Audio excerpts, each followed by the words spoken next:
ছোট্ট ছেলে মেয়েদেরকে ননির পুতুল করে গড়ে তুলবেন না, খবরদার। ওদেরকে কষ্ট সহিষ্ণু করে গড়ে তুলবেন। আপনি থাকতেই কষ্ট করা শিখান, তার জীবনটা স্মুথ হবে, তার ক্যারিয়ারটা ব্রাইট হবে, তার ভবিষ্যৎটা সুন্দর হবে।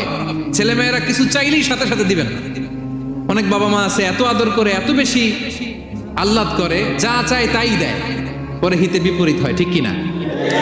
ছেলে মেয়েকে অভাব শেখান, ছেলে মেয়েকে কষ্ট শেখান, ওদেরকে সংগ্রাম শেখান, প্রতিকূল পরিবেশে কি করে টিকে থাকতে হয় এটার সবক শেখান। সেদিন লোকমান তাই করলেন, ছেলেদের সবর শিখাইলেন যে বাবা ধৈর্য ধারণ করো, আতঙ্কিত হবা না।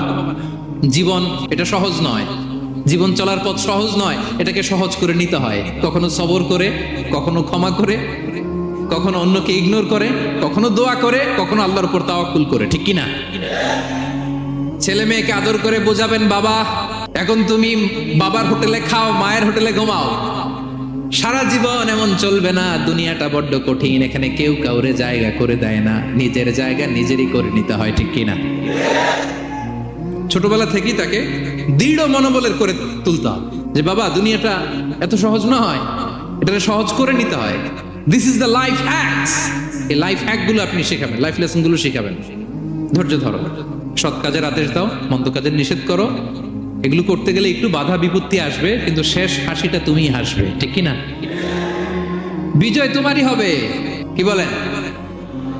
সময়ই কথা বলে, সময়ই কথা বলে।